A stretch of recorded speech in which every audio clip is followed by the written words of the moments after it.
Hey guys, so this is my first video I'm making with my new phone. Finally got a new phone. Finally decided I need a new phone after the keyboard kind of stopped typing like actual letters and just looked like gibberish.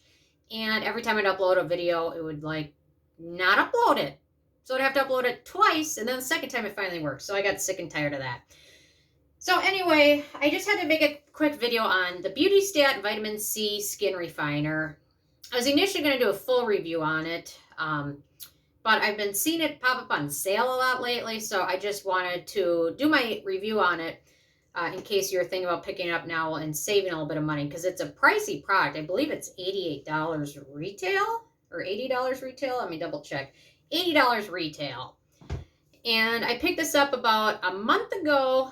I've finally been playing around with it the last 3-4 weeks.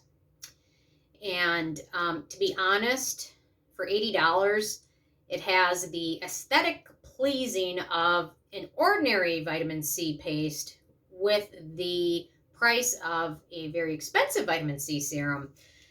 So it's only got a few ingredients. It's got a very silicone base, which you know what, to be honest, I just don't think I like that in a vitamin C serum when it's very pasty like that, because it feels extremely grainy when you apply it. And then once it sets, it just looks like you have kind of like a silicone primer on. It totally reminds me of the vitamin C 30% in silicone. And which one is this one? This is their vitamin C magnesium, but it's got a lot of the aesthetics of those two with the graininess and just not really lying flat on your skin nicely. And the thing I dislike the most about the BeautyStat is just how grainy it feels when you're smoothing it onto your skin. And I'll say the first week and a half of using it, my skin was so upset. I had a lot of closed condoms and things like that. Just my skin was not happy with it.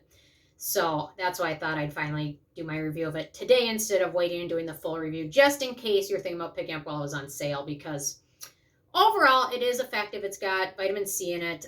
Since the first ingredient is in water, you can't really do a pH test of it.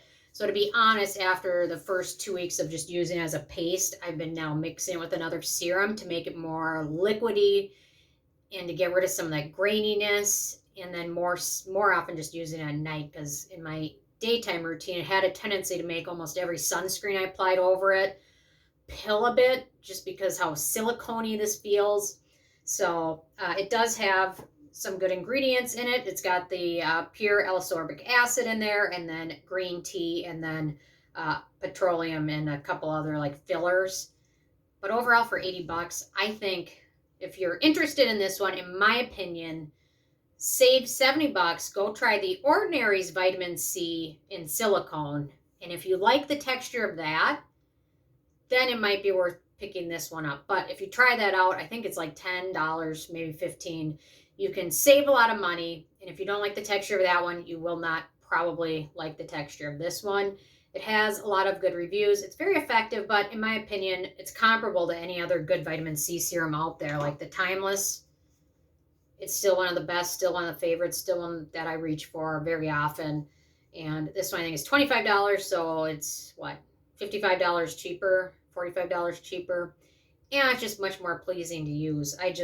Maybe some people like the pasty vitamin C's, but I think in general, I'm partial to them because I just don't like the graininess of it, like I mentioned. But I just like a vitamin C serum that absorbs quickly and plays well with other products. So you've got something with a base like this, it just has a tendency to pill and not play well with other products. And you can kind of see, I don't know if you can see some of the pilling there, but although I could see how those with oilier skin types might appreciate something that has a paste texture to it. But I just wanted to warn you because, to be honest, I guess I didn't really look at the ingredients too much before I picked it up, but I was surprised when it came out as a grainy paste. I mentioned the word grainy. Drink every time I say grainy. I don't know.